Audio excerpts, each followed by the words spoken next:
Boa noite. Boa noite. Sejam todos bem-vindos à nossa noite aqui especial, né? Uma noite que vocês esperavam, que foi muito aguardada por todos nós. Hoje nós vamos falar de um tema muito bacana, né?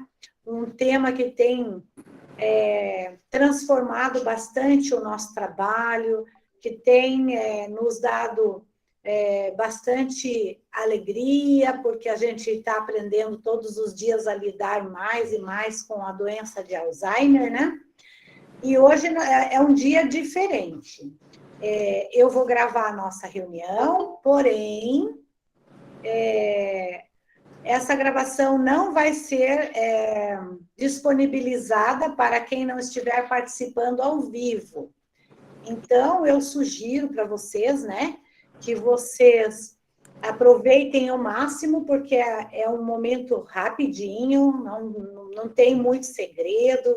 Eu aposto que todos vocês gostariam, assim, de uma conversa bem informal, uma conversa numa linguagem bacana, bem compreensível, né? Eu estava olhando alguns workshops sobre a doença de Alzheimer, e a gente sempre, quando participa de um curso, participa de um evento da doença de Alzheimer, o que a gente faz? A gente entende o que é a doença de Alzheimer, né? As fases, o diagnóstico, o tratamento, as prevenções, alguns exemplos de atividades, porém, fica aquele vazio ainda, aquele gostinho de quero mais, né? Para realmente, na prática, o que para nós vai servir, né, de tão diferente que a gente possa colaborar aí para o nosso trabalho do dia a dia. E nós, então, fizemos a semana do Alzheimer, e nesta semana do Alzheimer, nós pedimos na nossa rede social para todas as pessoas que estavam acompanhando as nossas lives, acompanhando o nosso Instagram, que fossem formulando algumas perguntas que fossem pertinentes ao assunto. Então, como nós sabíamos que ia dar essa explosão aí de interessados, olha como está linda a nossa tela, gente, olha, eu aposto que o doutor deve estar muito satisfeito com todo esse empenho de vocês para estarem aqui em plena segunda-feira para saber um pouquinho mais da doença de Alzheimer. Então, o que nós vamos fazer hoje? Hoje nós vamos fazer um bate-papo, um ping-pong aqui, com algumas perguntas e respostas que já foram elaboradas no primeiro momento, e depois, na segunda parte do nosso encontro, nós iremos abrir alguns microfones aí para a gente sanar as dúvidas. Então, eu vou parabenizar a presença de todos vocês e vou convidar o doutor Silvio Guimarães para se apresentar e falar quem é o nosso doutor Silvio Guimarães. Tá certo, gente? Fiquem à vontade, doutor. Obrigado, Sandra. Obrigado pelo convite de novo. É um prazer estar aqui de novo com vocês. E meu nome é Silvio Guimarães, eu sou médico psiquiatra aqui do Rio de Janeiro. Minha formação toda aqui é do Rio, fiz medicina na UF, na Universidade Federal Fluminense, depois psiquiatria na UFRJ, Federal do Rio de Janeiro, e depois psicogeriatria na USP, né, lá em São Paulo. Então, assim, sempre direcionei minha carreira como psiquiatra para psicogeriatria e para lidar com os idosos. E, assim, como a Sônia falou, o objetivo aqui é a gente fazer uma troca de informação de forma muito informal mesmo, um bate-papo, né? A gente vai seguir esse roteiro primeiro dessas perguntas que já foram feitas, mas depois a ideia é troca, realmente, não é uma questão de uma aula, de passar conhecimento de uma forma formal. Muito bem, muito bem. Então, pessoal, olha, nós vamos começar a nossa ping-pong de perguntas e respostas, porque nós lidamos com problemas de comportamento da pessoa idosa quase todos os dias, né? Se todos vocês estão aqui, é porque vocês já conhecem, né, a doença de Alzheimer. Então, nós vamos começar perguntando para o doutor como reconhecer o início da doença. Porque muitas vezes, doutor Silvio, a gente é contratado numa residência e a pessoa que nos contrata, no caso familiar, ele não percebeu, não se deu conta ainda, né? Então, ele fala para nós assim, Soliane, a mamãe é ótima, ela está super saudável, ela mora sozinha, ela faz tudo sozinha, mas a gente notou algumas coisinhas diferentes nela e a gente gostaria de uma companhia. Então, como que a gente vai reconhecer esse início da doença do Alzheimer? Essa é uma pergunta bem difícil, porque até médicos que não são especializados, às vezes, têm dificuldade de reconhecer no início, né? E o ideal é a gente reconhecer no início. Mas, assim, uma coisa que leva muitas pessoas a achar que está indo tudo bem é confundir a memória recente com a memória de longo prazo. O paciente vai perder a memória de longo prazo bem depois. Então, assim, você vê muito familiar dizendo que, mas ele lembra de tudo que aconteceu, ele lembra de histórias da família melhor do que eu. Então, ele não tem nenhum problema. Mas, no entanto, está esquecendo o tempo todo onde colocou alguma coisa, esquece uma panela no fogo, esquece que as coisas recentes estão ruins. E, assim, de uma forma geral, assim, quando o paciente tem noção, porque, assim, quando a gente fala assim, esquece as coisas recentes, isso é início de Alzheimer. Eu acho que 100% de nós vamos dizer, nossa, eu estou com Alzheimer também, porque eu também esqueço onde eu botei a chave, onde eu coloquei alguma coisa. Mas, de uma maneira geral, assim, meio que uma dica é se o paciente sabe que esqueceu e está preocupado com isso, normalmente é um esquecimento normal. É o que a gente tem. Nossa, eu esqueci onde coloquei a chave. Eu sei que esqueci e eu vou procurar. O esquecimento da demência, normalmente o paciente nem chega à noção de que ele esqueceu. Então, ele vai falar alguma coisa no sentido de não, eu não coloquei aqui, alguém tirou daqui. Ele não vai ter essa noção de que eu esqueci, vamos ver onde que está. Então, assim, os primeiros sinais são muito esses, assim, a perda de memória recente. E essa falta de noção do paciente de que está tendo um problema. E quando a gente começa a perceber essa falta de memória, né, essa pequena confusão, assim, que oscila o humor durante o dia, e aí o médico, aí a família já, nós poderíamos marcar um médico para a mamãe, né? Vamos marcar um médico para a mamãe, vamos ver o que está acontecendo. Qual que é o primeiro passo que a família tem que tomar, assim? Qual seria o primeiro médico que vai realmente solucionar esse caso? Porque às vezes eles vão no geriatra e aí o geriatra não se deu conta, porque ele tem tanta coisa, tantos afazeres, né? Ou vai no cardiologista, ou vai no, sei lá, né? E qual seria, assim, o primeiro lugar, o primeiro passo que o familiar tem que fazer? A questão é assim, principalmente ver se o médico tem alguma especialidade nessa área tanto de geriatria como essa vivência em demência. Na verdade, tanto o geriatra como o neurologista como o psiquiatra, eles estão aptos para tratar de demência. Mas tem profissionais que não veem isso no dia a dia. Até mesmo o próprio geriatra, às vezes, não vê tanta demência, não maneja tanto demência. E acaba deixando passar, ou só notando quando o quadro já está mais grave. Mas, de uma maneira geral, verificar isso. Se dessas 3 especialidades, a pessoa tem vivência em tratamento de demência.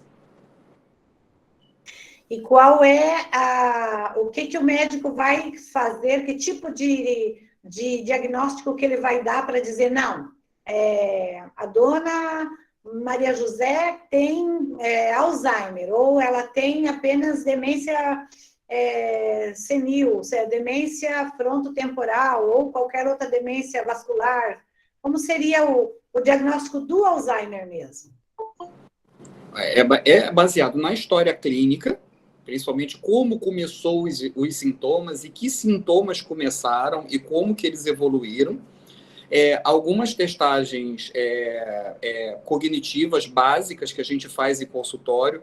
Às vezes, se for casos muito iniciais, a gente até pede uma testagem neuropsicológica, que é uma avaliação muito mais aprofundada, feita por um neuropsicólogo, que é bem mais aprofundado do que os testes que a gente faz em consultório. E a gente vai solicitar também alguns exames para descartar outras demências. Principalmente o Alzheimer, a gente acaba sendo um diagnóstico de exclusão. A gente não tem nenhum achado no exame específico que diga que tem Alzheimer. Mas quando a gente faz os exames e a gente vê que não tem uma alteração metabólica, que não tem uma alteração hormonal, que a ressonância não tem um tumor, não tem uma hidrocefalia, não tem outras alterações, aí a gente considera que é a demência de Alzheimer. Se tiver aquela história, né, de perda de memória que eu falei no início. E aí algumas alterações são mais sugestivas, principalmente da ressonância, são mais sugestivas de um ou de outro. Por exemplo, você até falou da frontotemporal, a atrofia um pouco mais frontal, ela é mais característica da frontotemporal. A atrofia dos hipocampos é mais característica do Alzheimer. Então a gente vai montando esse quebra-cabeça e chegando à demência mais provável. Uhum. E essa doença, ela é característica do humor, assim, porque às vezes na maioria das vezes, a gente percebe, assim, que as idosas e os idosos, enfim, quando eles começam com essa confusão mental, elas ficam com vários estágios durante o dia, né? Não sei se as cuidadoras vão se identificar com a minha colocação, mas, assim, eu percebo nas minhas andanças por aí, que no período da manhã, por exemplo, tá tudo bem, vamos acordar. Aí, daqui a pouco, dá uma confusãozinha, não sabe onde está meio confuso, ou não reconhece muito bem o espaço temporal, né? E aí, daqui a pouco, volta para a normalidade e já toma decisões, né? Já toma decisões, já sabe quanto de dinheiro que tem, já sabe o que precisa fazer para o almoço, né? Então, acho que isso é característico do início dessa doença? Sim, e, inclusive essa questão de oscilação, acredito que todos veem muito o fenômeno do pôr do sol, que é no final do dia o paciente ficar mais confuso. Então, assim, inclusive pelo fato da noite estar chegando, o cortisol está baixando, várias alterações que vão acontecendo no final do dia vão predisponendo o paciente ficar mais confuso no final do dia. Mas mesmo ao longo do dia, isso pode oscilar. Agora, a alteração de humor, assim, é muito comum. Assim, tanto oscilar como depressão, agitação ou incontinência emocional, que a gente fala, assim, a emoção fica muito vívida, muito incontrolável. Então, às vezes, o paciente fica com raiva demais ou fica chorando demais, sem conseguir controlar aquela emoção. Às vezes, essas alterações de humor, elas até antecedem a perda cognitiva, a perda de memória. Então, muitas vezes, o paciente que vai abrir um quadro de Alzheimer, ele 1 ano, às vezes 2 anos antes, ele já fez uma depressão, já fez uma alteração de humor, ou fez uma infecção qualquer e desorganizou demais. Assim, qualquer infecção pode gerar confusão mental, mas naquele caso, assim, foi muito fora do padrão dele. E aí a gente vai ver depois de 1, 2 anos, começa a perda cognitiva. Perfeito. Bem interessante, né? Aqui nós temos uma perguntinha. Ter esquecimentos significa estar com Alzheimer? E como a demência pode estar ligada ao Alzheimer apenas? Eu entendo, assim, que existem vários tipos de demência, né? A pessoa idosa, ela consegue ter vários tipos, diagnósticos ao mesmo tempo? Não, de uma maneira geral, não. Ela só tem um tipo de demência. As únicas 2 demências que normalmente elas coexistem bastante é a demência vascular e a demência de Alzheimer. Porque ela tem 2 funcionamentos diferentes. Então, ela pode começar, e aí a gente chama de demência mista. Então, a pessoa começa o Alzheimer, mas ela tem doença vascular, ela tem hipertensão, ela tem diabetes, então ela vai gerando lesões vasculares, então ela vai ter perda cognitiva por essas duas coisas. Mas as outras são excludentes. Por exemplo, ela não vai ter frontotemporal e Alzheimer, não vai ter demência de Lewy e Alzheimer. Aí é uma só, porque são processos patológicos diferentes. Uhum. A gente escuta, às vezes, assim, nessas conversas informais, né, que a pessoa idosa, ela tinha esquizofrenia na infância. E aí, com o passar dos anos, a esquizofrenia foi aparecendo, e quando a pessoa ficou idosa, acentuou. Aí ela não vai ter esquizofrenia e Alzheimer, então. De uma maneira geral, assim, a esquizofrenia ela já cursa com um pouco de perda cognitiva. Até é interessante que os primeiros estudiosos, na época de Boyle, eram os estudiosos de esquizofrenia bem antigos, eles chamavam a esquizofrenia de demência precoce, justamente por causa dessa questão da perda cognitiva. Mas, assim, a gente, nesse caso da esquizofrenia, a gente até pode ver um esquizofrênico que já tem uma certa perda cognitiva, mas em um dado momento ele começa a ter atrofia de hipocampo. E aí uma perda de memória de fixação muito intensa. Aí a gente diagnostica as duas coisas, esquizofrenia e Alzheimer. Porque o hipocampo fica aqui, né, doutor? Essa é a região do hipocampo. E aqui que estão as nossas memórias recentes, no caso. Ele é responsável por guardar coisas novas. Ele vai guardar, selecionar e jogar essa memória para outras áreas onde ela vai ficar para longo prazo, para médio e longo prazo. Então, quando essa área está lesada, a capacidade de guardar coisa nova fica muito prejudicada. Perfeitamente, perfeitamente. Aqui a gente tem uma pergunta muito interessante. O Alzheimer é uma doença feminina? Não. Existem muitos homens que têm. Agora, ela é mais frequente nas mulheres. É quase o dobro. É quase o dobro. Mas, assim, tem muitos homens com Alzheimer também. E tem um motivo para ser mais frequente nas mulheres? Não sabemos. Não sabemos por quê. Se postula um monte de coisa, cada um chuta alguma coisa, mas na verdade não tem nada consolidado de por que isso acontece. Para quem é cuidador ou convive com uma pessoa com a doença, quais são os cuidados que devem ser adotados na comunicação? Essa questão de comunicação eu acho assim, fundamental, assim, principalmente quando já está em fase moderada ou grave.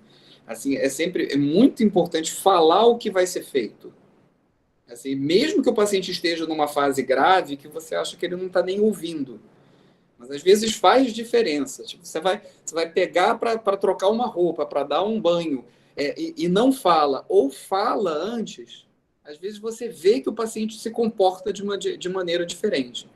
Então, assim, a comunicação com ele, tipo, eu vou pegar na sua mão, eu vou trocar a fralda, eu vou fazer é muito importante no dia a dia.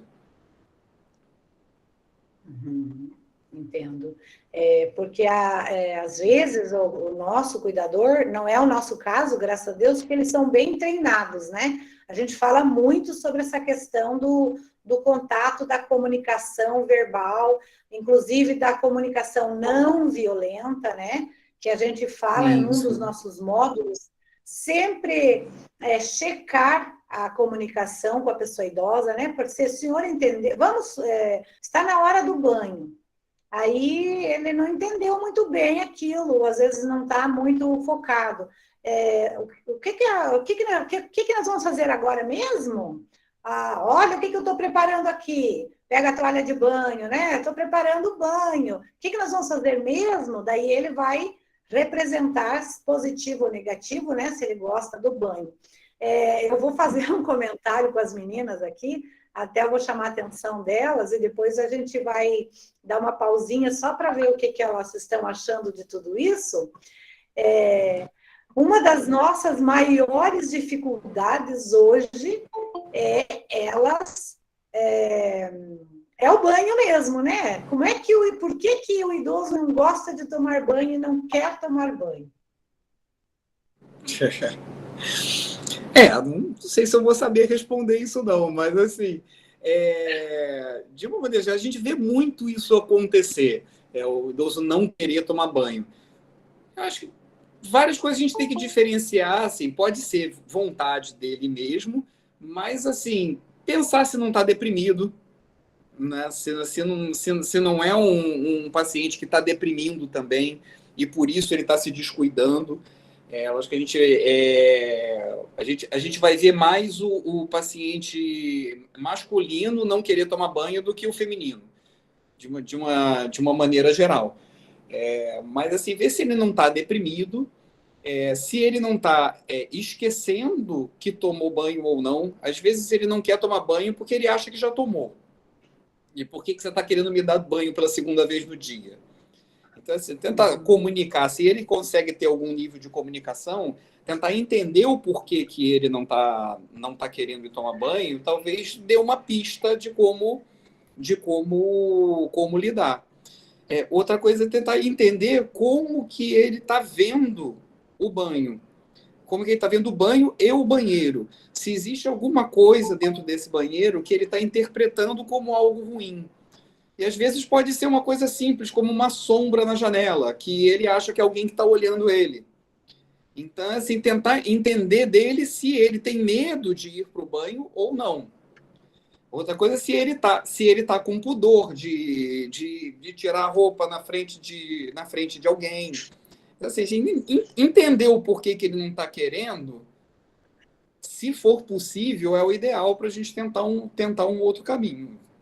Porque é uma conquista diária, né? Todos os dias a gente Sim. vai conquistá-los, principalmente porque eles esquecem, né? Sim. E aí você chega lá naquele momento e para nós, cuidadores, não tem problema nenhum dar um banho, mas para eles tem. Eu sempre brinco assim, digo para as meninas, nós não estamos lidando com bebês, nós estamos lidando com pessoas, né? Tem que tirar esse conceito assim de que velho virou criança. Não, não virou criança, não. É uma pessoa. Aliás, essa infantilização do demenciado, ela é desaconselhável. Assim, às vezes é meio natural vê-los como criança e aí falar com um vocabulário mais simples, como se estivesse falando com um bebê, fazer brincadeiras como se fossem crianças, mas é desaconselhável. Acho que a gente tem que tentar se colocar na posição dele.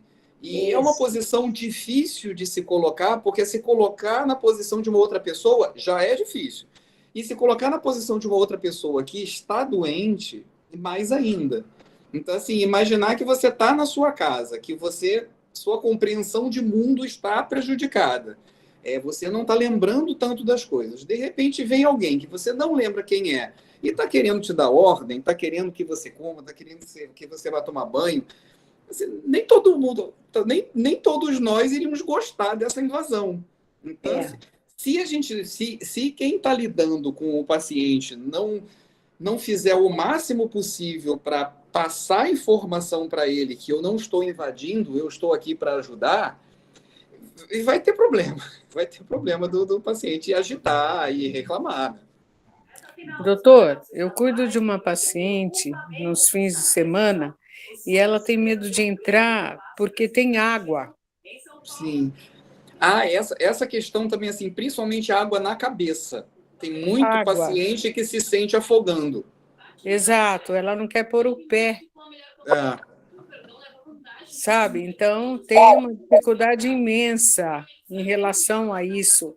Qual atitude eu tomo? Porque ela já se acostumou comigo, já estou há algum tempo com ela, mas eu fico só nos finais de semana, né? Então, ela já fica um tempo sem me ver. Mas a questão maior é a água. Eu não vou pisar na água, aqui tem água. Sim. A gente pode tentar, assim, lógico que às vezes os pacientes têm uma ideia que você não consegue remover, mas uma tentativa é tentar ir desensibilizando ela, assim, molhar o pé na cama, numa bacia, colocar o pé numa bacia e ver se ela consegue ir se acostumando com essa sensação da água no pé, para depois transportar para um banho. Certo. Só um pouquinho, pessoal, só para a gente não perder aqui o nosso time, né?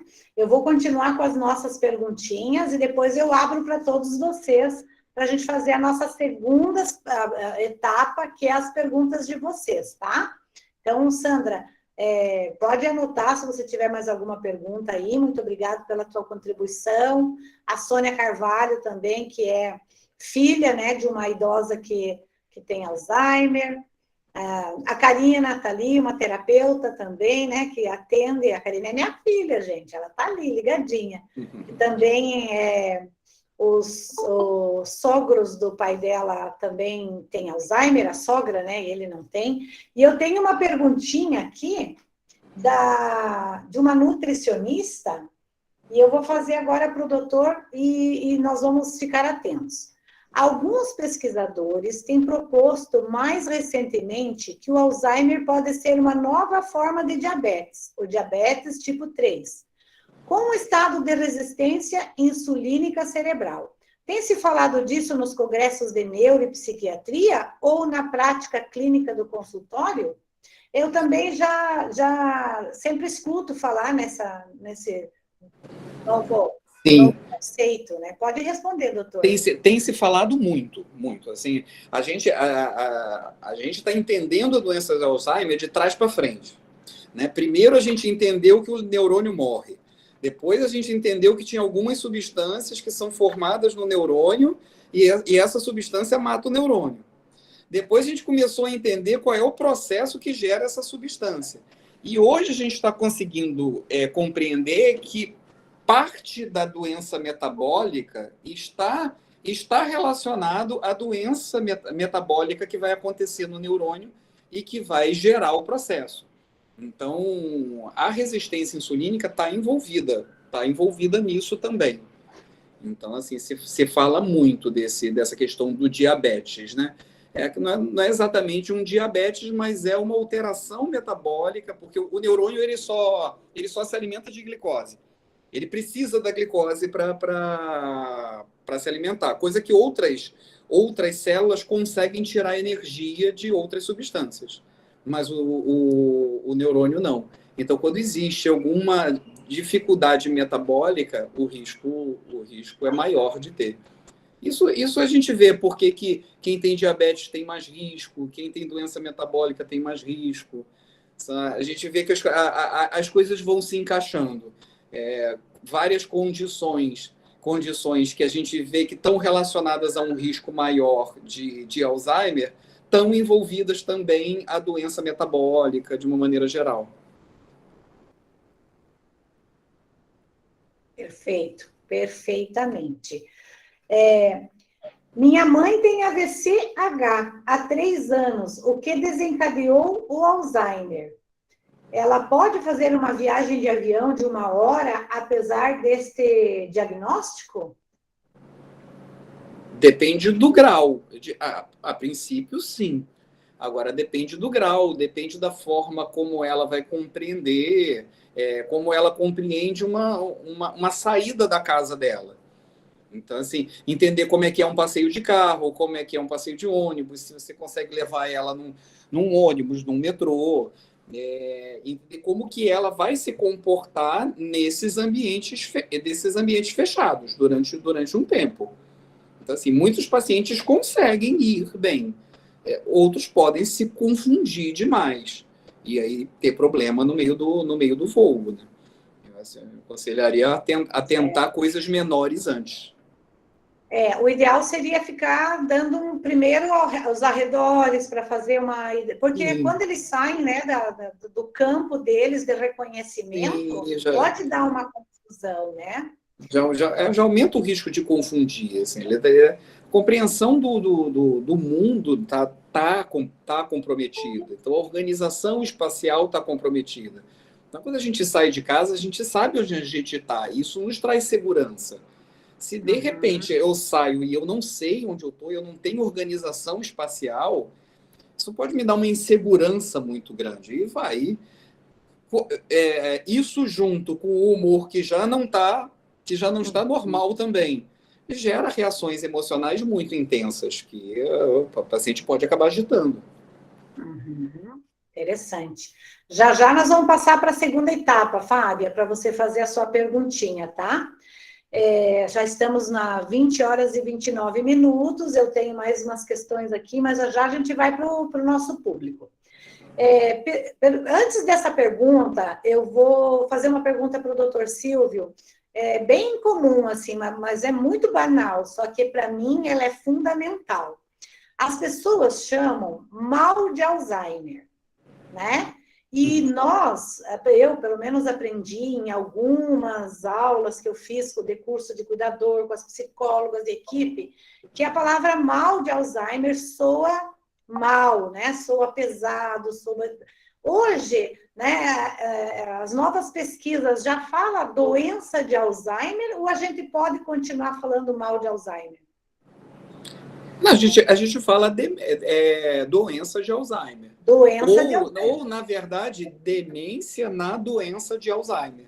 Porque assim, a gente entende que a doença de Alzheimer, a gente já falou aqui de alteração de humor, de alteração de agressividade e tal. Então, assim, é mais do que a perda cognitiva.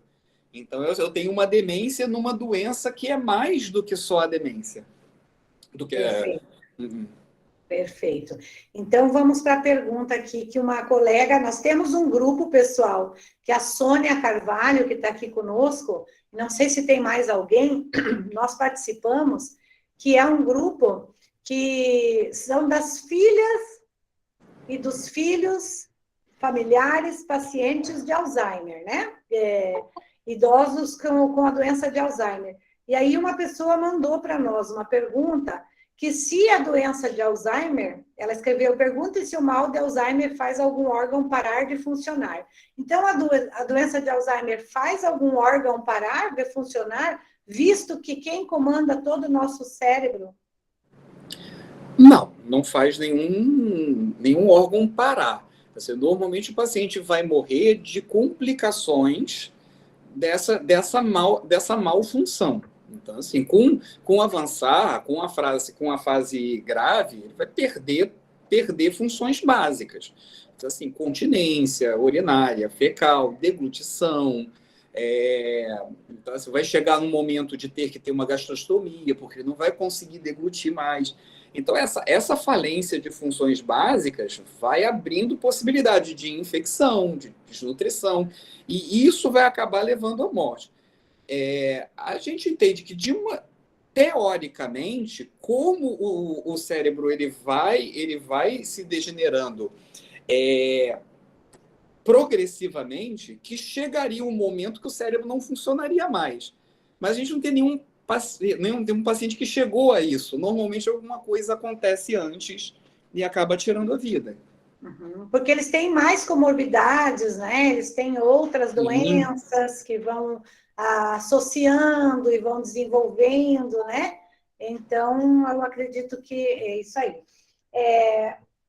Uma perguntinha bem interessante aqui. Deixa eu ver. Se os meus pais tiveram a doença, eu também vou ter? E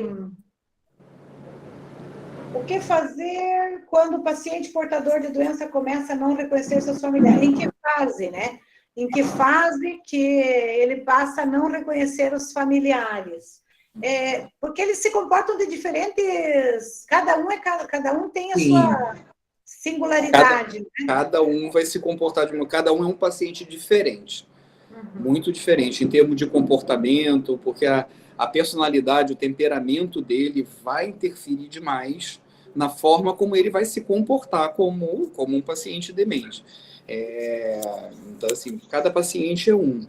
Agora, você perguntou a questão da genética, né? Da genética. De maneira geral, assim, nós temos genes que interferem no risco de ter.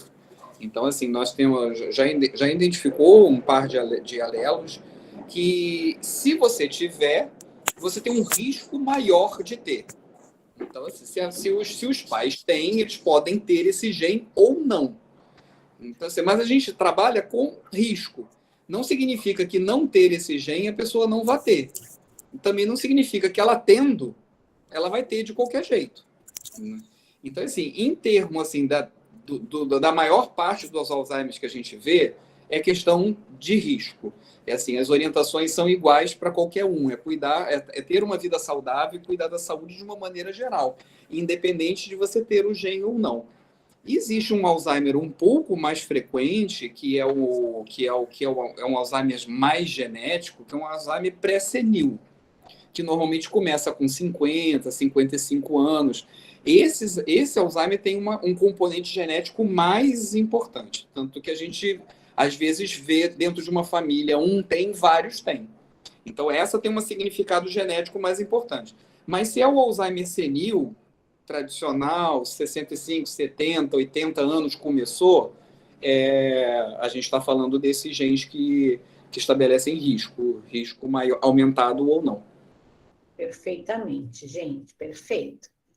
Muito bem, chegamos na metade do nosso encontro, né? Nas nossas perguntas. Eu tenho ainda mais N perguntas aqui, mas... As dúvidas são muitas, né? São. Realmente, assim, esse movimento tem que continuar, né? Nós precisamos continuar para que a gente possa colaborar cada vez mais nesse processo do envelhecimento, para que a gente tenha um envelhecimento saudável, né? Eu tenho uma pergunta aqui da psicóloga Fábia, que está aqui lá de Brasília. Ela pergunta: é possível realizar exames de mapeamento genético?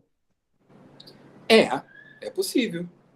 É possível. Agora, assim, a questão do mapeamento genético assim, pensando de forma prática, como a gente está lidando com risco, eu, pessoalmente, assim, eu não vejo utilidade em eu saber que eu tenho mais risco ou menos risco. Porque assim, eu acho que saber que eu tenho mais risco só me geraria estresse. E estresse é fator de risco para Alzheimer. Então, assim, como a orientação para quem tem o gene e quem não tem o gene é a mesma, é vida saudável, é cuidar de colesterol, cuidar de triglicerídeos, não deixar a pressão subir, ter atividade física, é igual para todo mundo.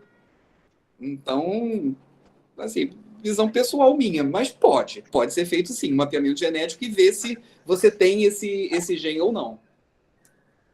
Perfeitamente, perfeito. Gente, então, de uma forma bem sublime, aí, bem tranquila e respeitando também os nossos colegas, né? É assim, eu vou abrir vocês têm uma mãozinha aí. Quem tiver interesse em fazer uma pergunta, põe a mãozinha para a gente. A Bianca Trilha já levantou a mão, rápida, né? A Giovânia. Olha só o pessoal aí. Tem que ser. Levantou a mão. A Márcia também. Então, nós vamos fazer o seguinte: a pergunta é 1 minutinho, tá? Para não contar uma história muito prolongada, para a gente poder atender a necessidade dos outros colegas. Então, olha, a ordem é Bianca, Gilvânia, Márcia Alves e a Sandra Regina. Pode começar, Bianca. Ok, boa noite, doutor Silvio. Boa noite. Então, doutor Silvio, a minha pergunta é o seguinte: eu moro com uma idosa, na verdade a idosa mora na frente e eu atrás, certo? Tem 80 anos.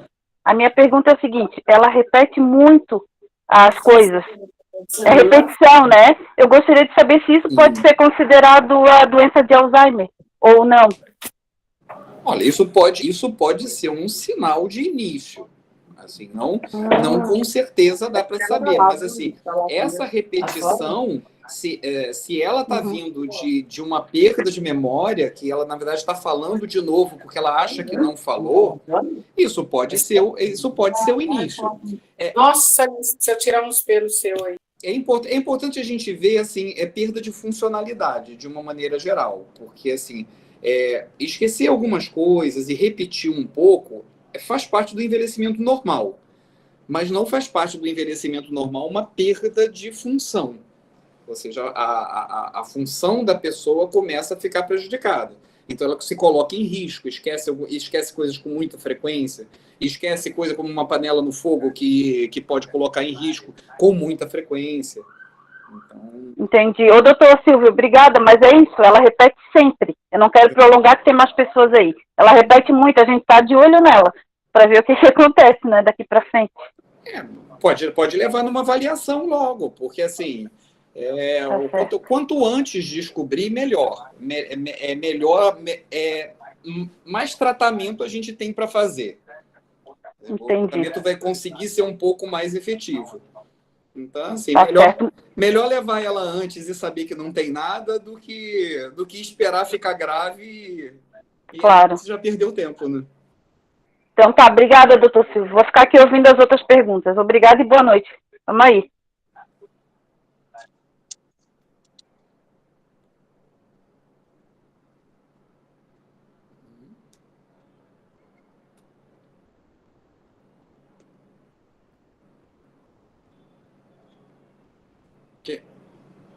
O áudio tá... Seu áudio não está ligado, professora Sônia. Opa, desculpa, gente, desculpa. Gilvânia, é com você agora. Pode ligar seu microfone. Boa noite, doutor. Boa noite, pessoal. Boa noite. Então, a minha pergunta é a seguinte: a depressão, ela não tratada, ela predispõe a pessoa para adquirir a demência ao longo da vida? É um fator de risco. Tanto a ansiedade como depressão, ela é fator de risco. Tanto a ansiedade como a depressão, elas são doenças inflamatórias. Então, a gente vê aumento de fatores inflamatórios no organismo e no cérebro. E tudo que é inflamatório tem a ver com a síndrome metabólica, tem a ver com a disfunção de metabolismo que a gente falou antes. Então, as coisas estão todas um pouco interligadas. Então, assim, é importante tratar a depressão e a ansiedade. Entendi, obrigada. Márcia. Opa! Não, é só isso mesmo, só boa noite para vocês. Muito obrigada, doutor. Obrigada. Márcia Alves. Oi, boa noite, doutor. Boa noite. Na verdade, não é pergunta, né? É só algumas colocações enquanto que eu tenho a minha avó que foi diagnosticada, né, com Alzheimer. Sim. E a questão ali que a senhora havia comentado, qual é o primeiro passo? Ela faz acompanhamento com geriatra, porém, não foi o geriatra que ela faz acompanhamento que diagnosticou o Alzheimer. Sim. Ela estava tendo alguns episódios, né? Eu moro em Florianópolis, ela mora no Rio Grande do Sul, então a minha mãe que cuida dela. Ela estava tendo alguns episódios depois que ela amputou a perna, bem significativos, né? Relativos bem parecidos mesmo com a demência, né? Mas eu andei lendo sobre essa questão, que quando a pessoa é idosa, ela mora sozinha, a gente acaba não percebendo alguns pontos, né, que de repente podem ser bem marcantes quanto à descoberta da doença, né? Sim, assim, a fase inicial, ela aparece tanto com o envelhecimento normal, que é muito difícil, às vezes, diferenciar.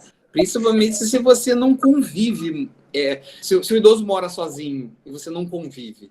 Às vezes, quando o idoso já convive demais com a família, eles conseguem perceber no dia a dia que a coisa que está um pouquinho diferente. Agora, com o idoso morando sozinho, fica mais complicado mesmo.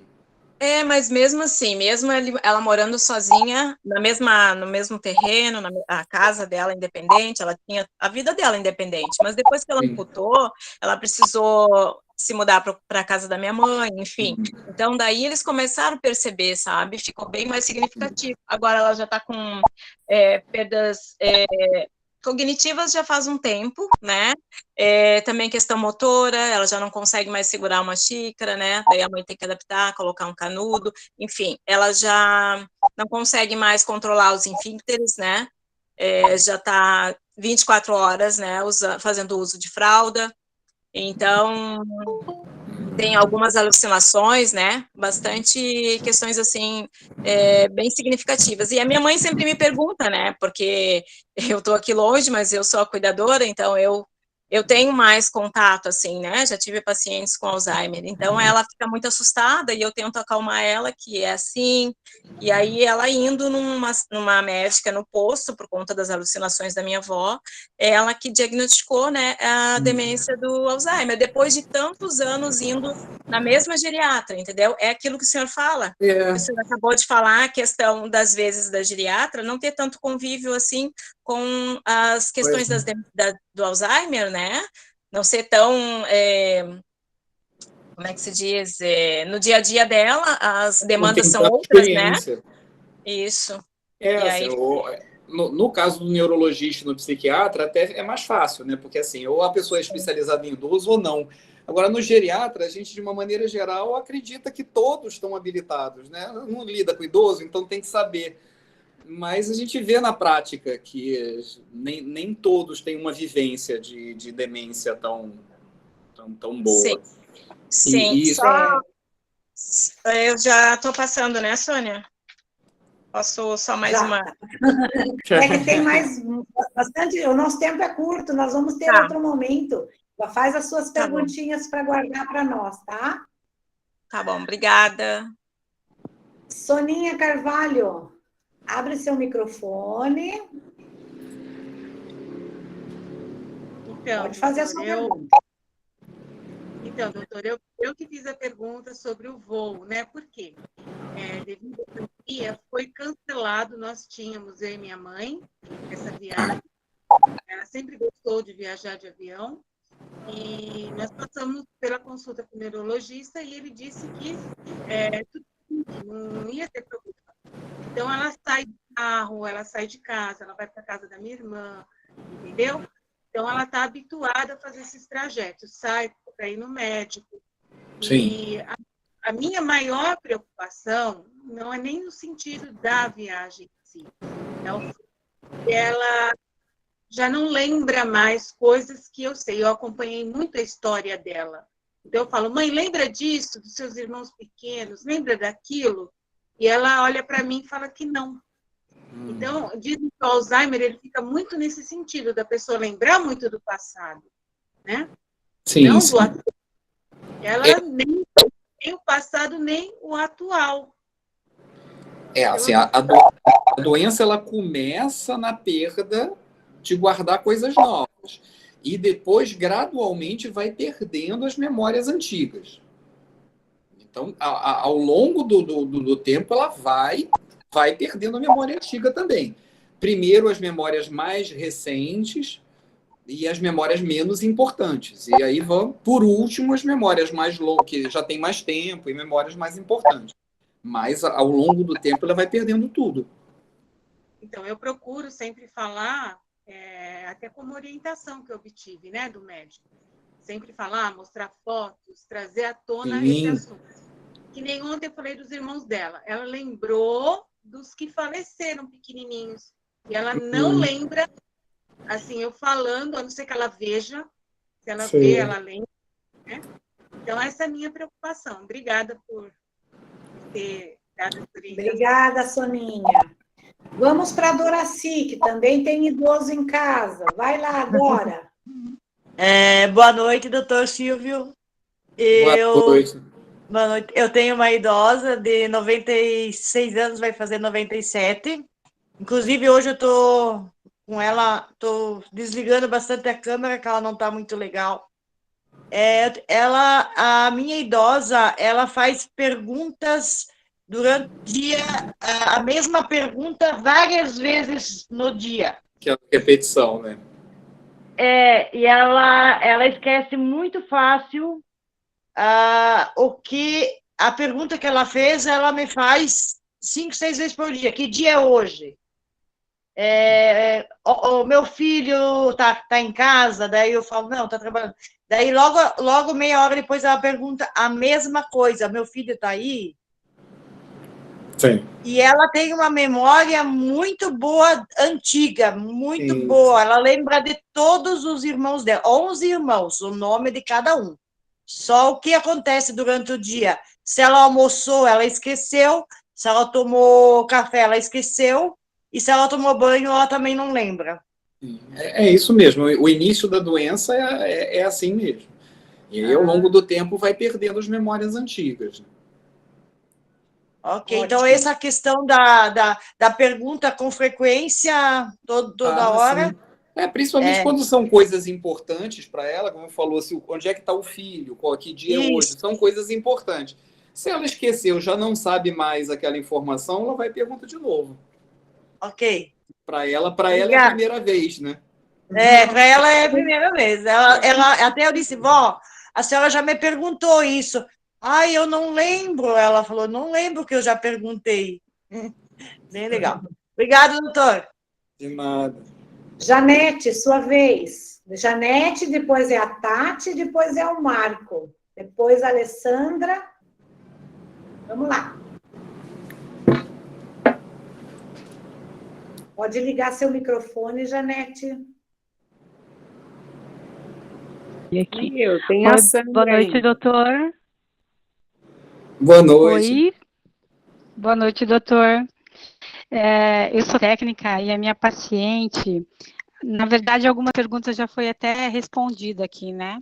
Sobre o banho, que eu acredito, eu descobri assim que o banho, no meu caso com a minha paciente, ele não pode ser uma obrigação, né? Como ela está no começo do Alzheimer, ali eu deixo ela entender que não é uma obrigação o banho. Então, eu deixo ela escolher as roupas. Quando ela diz que já tomou banho, porque ela sempre diz que já tomou, né? Eu lembro ela que ela não tomou o banho. E, enfim, eu consigo convencer ela a ir para o banho. O que os filhos não conseguem, porque eles acham que tem que impor, né? Eles acham que tem que dizer para ela, agora é a hora do banho e vamos para o banho. E eu não concordo com isso. Então, eu acho assim o banho tem que ser explicado para ela, como o doutor disse, tem que dizer que vai dar o banho, né? E também ela, o que eu percebo assim, que ela não gosta muito de ser dependente. Então, eu deixo ela escolher as coisas e repete diversas vezes a mesma história e eu ouço como se fosse a primeira vez. Né? Sim. Entender como se fosse a primeira vez. O que os filhos, às vezes, não têm muita paciência de estar ouvindo sempre a mesma história. Né? Para ela está contando como se fosse a primeira vez. Para quem tá junto é mais difícil, né? Essa repetição, né? E ficar aguentando isso. Mas ela assim, lembra. Ela lembra muito das coisas do passado, mas ela lembra também de coisas do presente, assim, né? E a minha pergunta, então, seria a seguinte: ela tem um adesivo nas costas. E o que isso. E o que a última consulta que ela teve, ela tem muitas vertigens. O médico disse que está relacionado com esse adesivo. Pode ser? Isso pode ser verdade? Pode ser ou não. Então, ela tem muitas vertigens e hipotensão. E eles acham que está relacionado a... Também pode ter a ver. Assim, então esses adesivos, assim, efeito colateral mais comum é gástrico, né? Náusea, vômito, vertigem, inapetência, às vezes o paciente fica sem vontade de comer, e lentificação do coração, e acaba levando a hipotensão também. Esses são os mais comuns. Tem que ver também, assim, se ela tinha vertigem antes de começar o remédio, não deve ser o remédio. Agora, se foi uma coisa que teve relação, tipo assim, ela nunca teve, quando começou o remédio passou a ter, ou quando aumentou a dose, que às vezes numa dose mais baixa não tem o efeito colateral, mas você sobe a dose, passa a ter. Pode ter relação, sim. Então tá, muito obrigada, doutora. Tatiana Farias. Essas perguntas. Obrigada, Janete.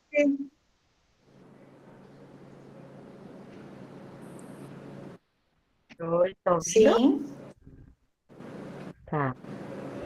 Boa noite, doutor. Boa noite. Então, a minha pergunta é, você estava falando aí sobre tratamento, né, da doença do Alzheimer.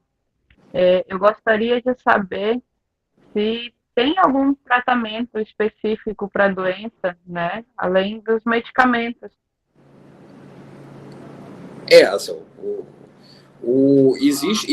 existem medicamentos específicos, assim, ele só não tem um efeito milagroso, pelo contrário, tem um efeito muito aquém do que a gente gostaria.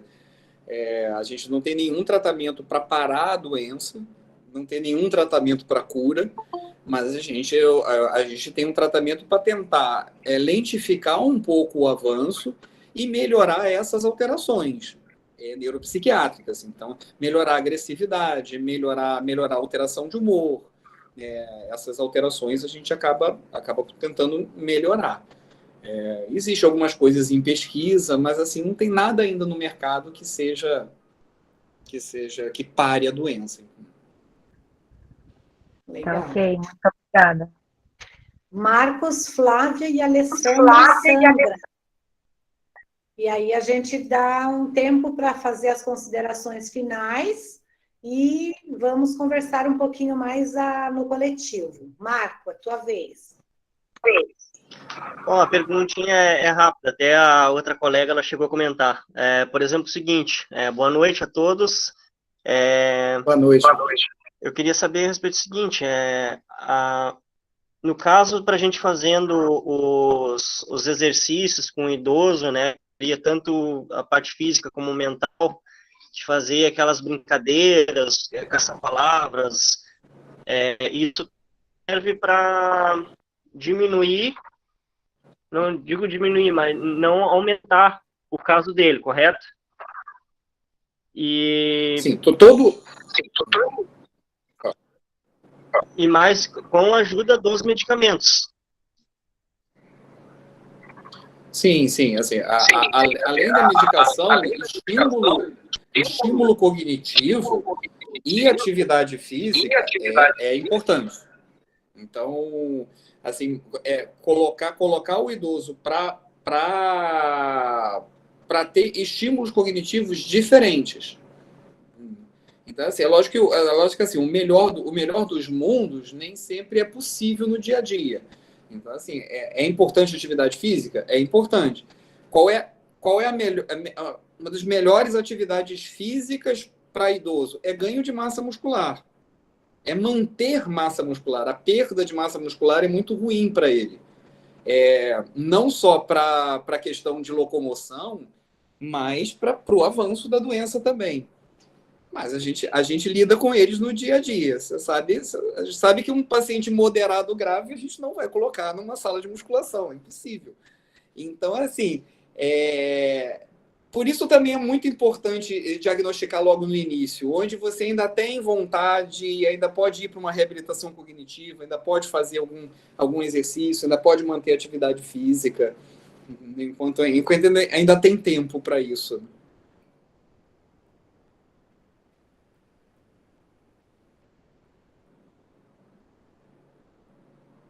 Oi, o áudio está fechado. Desculpa, gente. Desculpa, meu áudio fechou aqui. Eu acabei sendo chamada aqui do ladinho e me distraí. Então, só complementando um pouquinho, que eu perdi o finalzinho ali do Dr. Silvio, né, Marco? Quando a gente está atendendo uma pessoa com Alzheimer, toda atividade cognitiva que você puder fazer, lúdica e não precisa você, por exemplo, trazer coisas de fora. É só você ter criatividade dentro da própria casa com aquela pessoa, né? Porque às vezes você fala assim, vamos jogar uma carta, e ele vai dizer, eu não gosto de jogar cartas, mas ele nem lembra mais como é que se jogava, faz muitos anos que ninguém vem na casa dele para jogar uma carta com ele, para brincar. Então no meu caso, né, Sônia, quando eu chego na casa do idoso, eu sou meio generalzinho, assim, né? Então, eu vou organizando as coisas para eles E é quando eles se surpreendem, porque daí já está tudo pronto. Aí eles são mais adultos, mais velhos que nós, eles ficam encabulados de frustrar aquela nossa ação. Então, quando eles acabam aceitando fazer os exercícios, e eu acho que a estimulação cognitiva, sim, é muito bacana, muito legal, super apoio, assim, quem trabalha todas essas vertentes da estimulação cognitiva, sensorial, e tem muita possibilidade. Flávia, tua perguntinha. Ah, tá. Flávia pediu para me perguntar. Se meus pais... Não, essa eu já perguntei. Se meus pais tiveram a doença. O que fazer quando o paciente não consegue dormir à noite, doutor Silvio? Existe assim, é fácil ir para a resposta da medicação, mas a medicação é a última coisa que a gente tenta fazer, né? Porque qualquer medicação para sono, ela vai alterar um pouco o ritmo, a organização do sono. Então, assim, é um sono que não é tão normal, por mais que, lógico que entre dormir com remédio e não dormir, é melhor dormir com remédio, mas a gente tenta medidas não farmacológicas primeiro. Então, assim, tentar mostrar para o cérebro que está anoitecendo. A gente sabe que o cérebro vai produzir melatonina e vai começar a desacelerar após a noite. Nós temos um problema na vida moderna, que é luz o tempo todo, estímulo o tempo todo, tela, televisão. Então, a gente está aqui às 9 da noite, o sol já se pôs há um tempão e a gente está com luz, com tela. O cérebro está com dificuldade de entender que escureceu. Então, se chegando o final do dia, já começar a desacelerar o ambiente do idoso, diminuir um pouco luz, diminuir tela, diminuir volume de coisas, diminuir estímulos, a gente consiga mostrar para esse cérebro do idoso que já está na hora de dormir. Muitos casos resolvem. Tem um estudo que não foi com idoso, foi com pessoas jovens, mas que é interessante para exemplificar isso. Pegaram várias pessoas com insônia e a única coisa que elas fizeram foi levar para uma fazenda sem luz. Então, quando anoitecia, acendia uma fogueira e começava a conversar. Vida de antes de luz elétrica. 60% passou a dormir bem. Assim, foi uma resposta, às vezes até melhor que muito remédio. Às vezes a gente dá um remédio para a pessoa, 20%, 30% passa a dormir. Então, isso traz o que a gente chama de higiene de sono, que são as séries, dá até para pesquisar na internet o que é higiene de sono. Uma série de comportamentos para a gente fazer no final do dia e fazer isso para o idoso para tentar melhorar a qualidade do sono dele. Olha só que interessante, né? Muito bacana isso para nós, é bem bacana. E também tem toda aquela questão de como passou o dia, né? O que você fez para promover que ele tenha uma tranquilidade durante o dia, porque às vezes o familiar vem no final da tarde, né, gente? Aí ele vem, traz notícias da rua. Logo que nós começamos com os cursos de cuidadores, o pessoal achava engraçado, mas a gente tinha muitos casos que a cuidadora chegava na casa da pessoa idosa e dizia assim: Dona Iracema do céu, a senhora não sabe a batida que deu ali na esquina agora. Meu Deus, um carro bateu no outro, a menina saiu com a perna machucada, e aí, pronto. O dia estava uma tragédia, porque ela tinha aquela repetição o dia inteiro da tragédia, né? Agora, se é o Flávio de Oliveira aí, que chega na casa do idoso, cantando, cantarolando, contando história, beijoqueira, animada, e vai, né, depois do almoço faz meditação, começa a pôr Ho'oponopono e começa a tranquilizar a mente da pessoa idosa, é muito mais fácil, né, para ele encontrar o sono. E também, né, doutor, eles não dormem muitas horas por noite, né, mais. Isso é importante, assim, o sono do idoso normal, ele é com menos horas de sono e mais picotado. Então, assim, é natural ele acordar algumas vezes ao longo da noite e dormir logo depois. Isso é considerado normal, não é considerado insônia. E isso que você falou da atividade durante o dia é muito importante, assim, fazer essa dicotomia, assim, durante o dia é atividade. E chegou a noite, acalma. Isso aí o cérebro vai acordar e desacelerar. Isso é muito, muito importante também. Legal. Última pergunta, então, o que fazer quando o paciente portador da doença começa a não reconhecer seus familiares? Como lidar com essa situação sem causar mais angústia ao paciente? Isso vai depender muito de como que é essa dinâmica do esquecimento. Se ele esquece o familiar, mas ele está lidando bem com aquela pessoa que não é o familiar, a gente tem um problema para o familiar, não para ele. Né? Que é doloroso. É doloroso olhar para o seu pai, para sua mãe, e ele não está te reconhecendo. Agora, se ele tem alguma reação agressiva ou desagradável a essa pessoa que ele não está reconhecendo, tentar convencer ele que você é uma pessoa que está ali para cuidar, ou às vezes ela confunde com uma outra pessoa, assim. Eu lembrei de uma paciente minha agora, para exemplificar. A filha dela parecia muito com a irmã jovem. Você vê a foto da irmã jovem, é a cara. E ela passou a chamar a filha da irmã.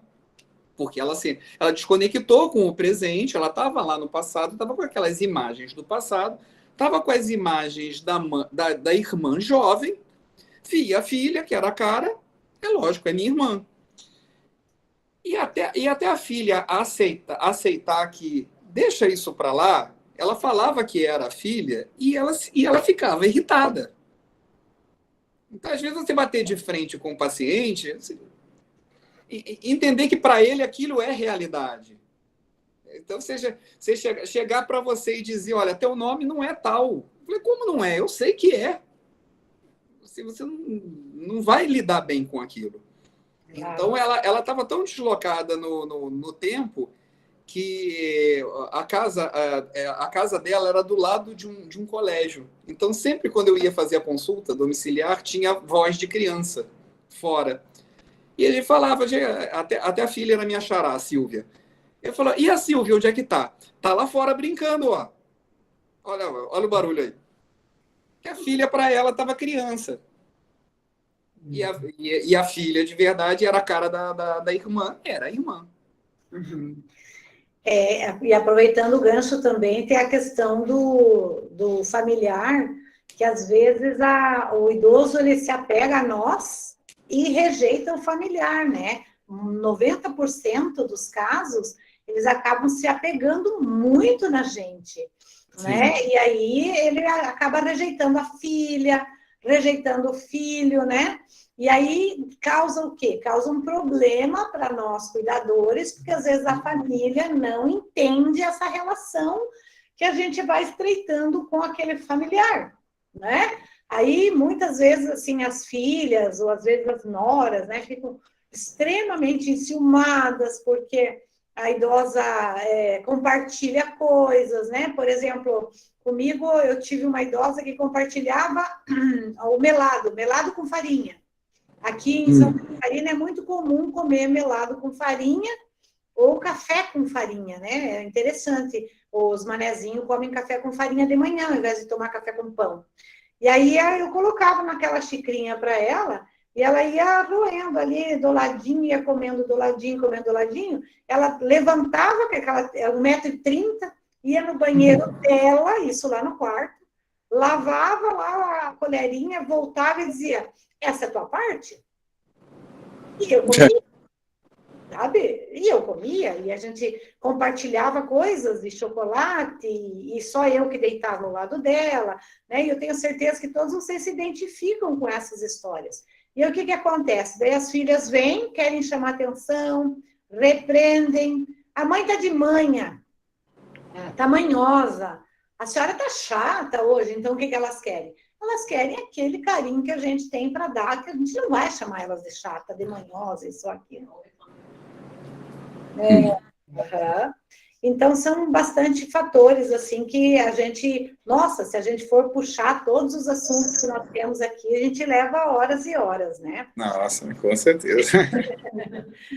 A gente fica aqui até amanhã de manhã e não esgotou. Fica. Longe de esgotar. E não acaba. Eu só me esqueci ali da Alessandra Barbosa, que ficou faltando uma perguntinha dela, não sei se ela está ali ainda. Quer fazer sua pergunta, Alessandra?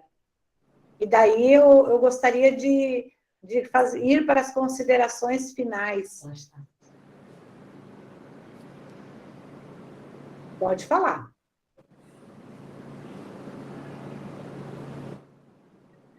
Vamos ver. Das perguntas mais colegas. Só para enfatizar uma coisa que está preocupando muito. Está falhando bastante. O seu áudio está falhando, Alessandra. Quer escrever para nós? E a Flávia faz? E a Regina ficou pendente uma perguntinha. Consegue fazer uma pergunta em 1 minuto, Sandra, Regina? Consigo. Por favor. Posso? Manda bala. Doutor, eu novamente não falei nem boa noite a todos. E o idoso que esquece o que é um vaso sanitário? Sim, não quer sentar no vaso sanitário. Tem resistência para sentar. Eu costumo falar, vai agachando lentamente, mas é super difícil. Às vezes assim, primeiro tentar entender assim, o que ele está tendo medo ali. Se é de sentar, sentar. Está com um pouco de... a mobilidade física está um pouco difícil, mas também não reconhece que é ali que faz ali a é o lugar. necessidade física. Mas já está em fralda, já está... Só à noite. Só à noite. Assim, a questão é ir tentando mostrar aos poucos, né?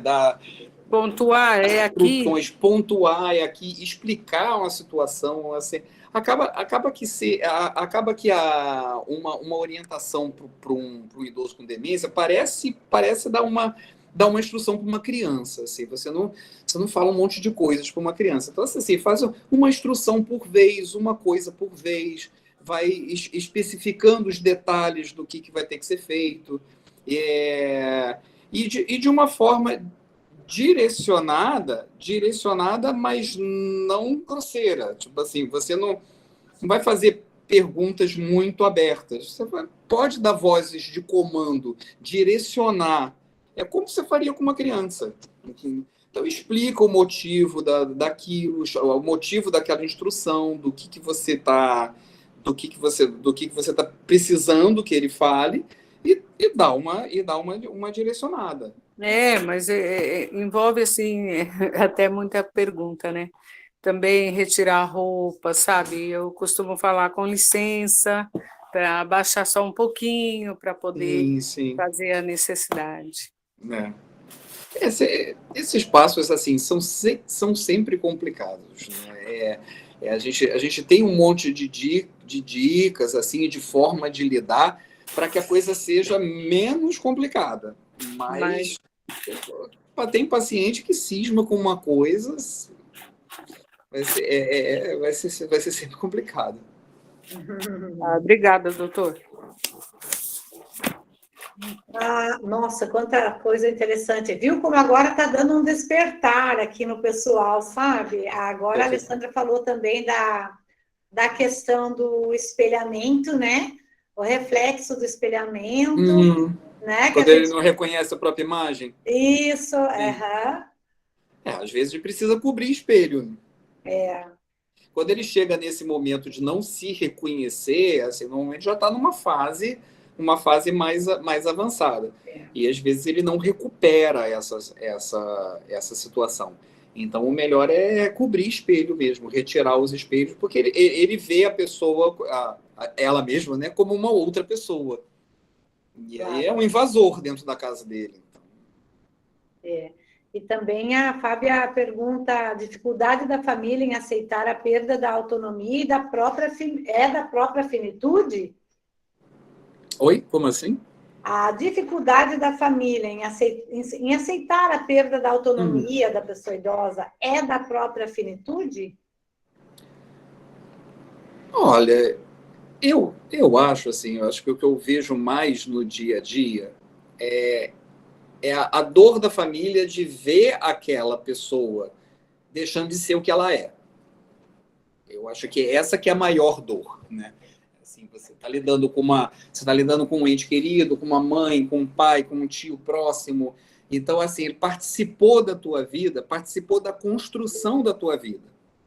Então, você tem uma carga emocional em cima daquela pessoa de que ela participou da construção da sua vida e, de repente, ela deixa de ser o que é. Então, assim, é o que eu vejo mais as pessoas terem dificuldade, inclusive, assim, meu exemplo pessoal, assim, a minha madrinha, irmã da minha mãe, minha tia, ela já está em fase grave. Então, assim,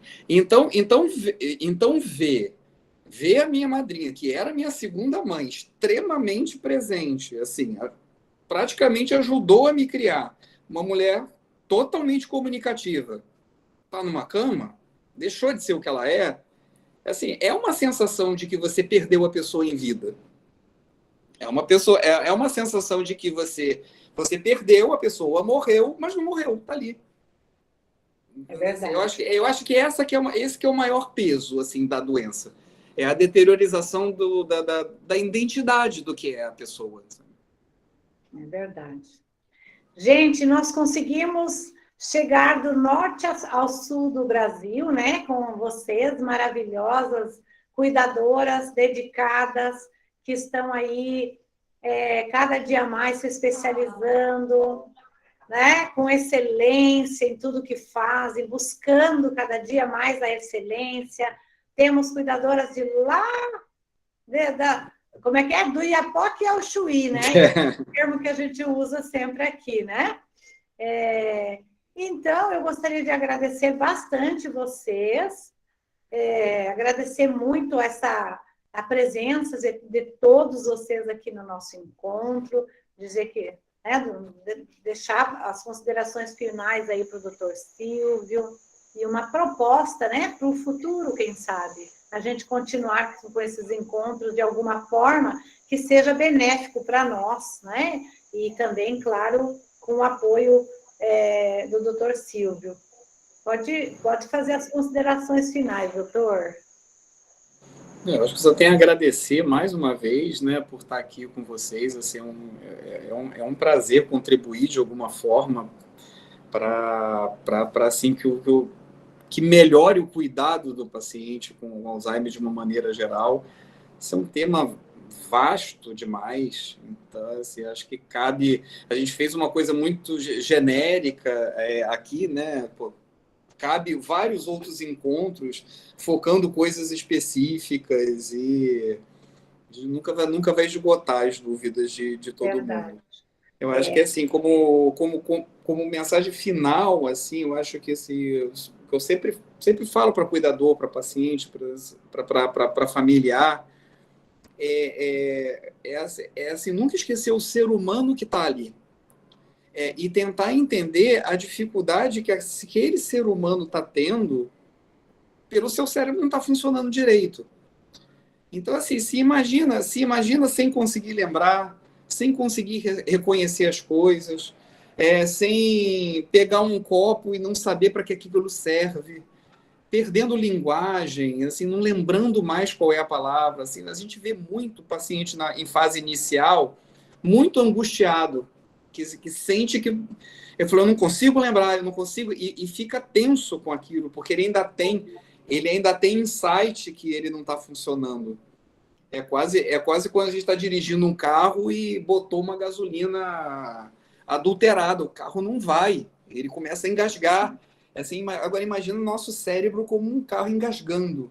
Então, assim, esse paciente está passando por um momento de sofrimento muito grande, uma confusão do que é o mundo muito grande. E a nossa função, cada um, e a do cuidador, então, a função do cuidador, assim, é quem está colado ali o tempo todo. Então, assim, tem uma importância absurda. Assim, eu acho que a maioria aqui é cuidador, todos são cuidadores, né? Sim, vocês fazem diferença no meu trabalho. Assim, o trabalho de vocês bom facilita o meu trabalho absurdamente. Assim, faz uma diferença enorme, a ponto da gente ver, por exemplo, assim, pacientes que estão em rodízio de cuidador, tipo, num plantão dá problema, no outro plantão não dá. Aí você vai ver, eu vou medicar, vou fazer. A questão não é medicação. Às vezes é a forma como o cuidador está lidando. Exatamente. Gente, daí tem todas aquelas questões, né, da gente estudar mesmo a doença de Alzheimer mais profundamente, fazer as nossas avaliações dos nossos tantos clientes que passam pela gente. E o doutor Silvio, ele é muito modesto, né? Então, ele não falou que ele é psiquiatra, né? Que ele faz perícias também para interdição de... Faço perícia, verdade. Idosa. Então, são curiosidades que nós temos também, né? Porque, às vezes, a família chega e pergunta para o cuidador, assim, meu Deus, e agora? Minha mãe já não consegue mais nem assinar o nome. Outro dia, eu estava fazendo estimulação cognitiva e o filho chegou e disse assim para mim, começa a treinar ela a assinar o nome dela, porque ela tem que assinar uma escritura para mim semana que vem.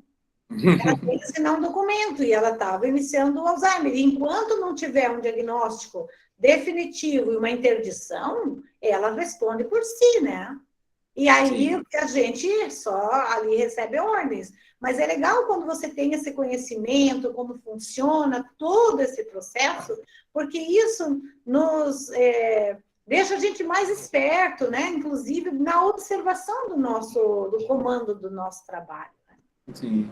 Essa questão de curatela e de perícia, assim, você lembrou bem, eu sou perito de vara de família, e as curatelas são feitas em vara de família, né? Então, eu faço as perícias de interdição. E é aquela coisa, a interdição, às vezes a família fica com muita resistência, mas é um mecanismo de proteção do paciente, né? Claro. O paciente vai num banco, o que a gente mais vê, vai num banco e o gerente empurra empréstimos, empurra investimentos que não são importantes para ele, e uma outra pessoa engana no caixa eletrônico, justamente por essas confusões. Então, quando chega nesse momento, assim, é importante alguém responder por ela, ou pela própria proteção do paciente. Sim. E aí, no quesito família também, às vezes tem as disputas familiares, né? Que, por exemplo, nós tivemos na praia ontem, uma pessoa chegou e foi conversar comigo, não, nós vamos tirar a mamãe e vamos levar para tal lugar, porque meus irmãos e minha cunhada estão levando a mamãe para fazer compra de terreno, compra disso, compra daquilo, então, quer dizer, começa a ficar mesmo complicado. E é isso, pessoal. Então, olha, vou colocar depois o arroba do Dr. Silvio, mas é arroba Silvio Guimarães com Y, né? Lá no Instagram. DR Silvio Guimarães. DR Silvio Guimarães, exatamente. E eu espero que vocês entrem lá para seguir todo aquelas informações valiosíssimas que tem lá no Instagram dele, e vamos ver se vocês querem uma próxima ocasião aí, quem sabe ele também, se ele gostar, a gente volta, né, doutor? Com certeza. Muitíssimo obrigado, já tomamos bastante o teu tempo, fica com Deus, gratidão mesmo, nós, em nome de todas as cuidadoras aí, né, agradecemos o teu pronto atendimento e nos vemos em breve. Obrigada, doutor. Obrigada, muito obrigada. Boa noite para todos. Obrigada, boa noite. Boa noite. Boa noite, pessoal. Podem fazer perguntas depois aí no nosso grupo, que nós vamos continuar com essa lista de transmissão, vamos conversando, tá? Fiquem com Deus, uma boa noite a todos. Boa noite. Boa noite, Sônia. Boa noite. Obrigada.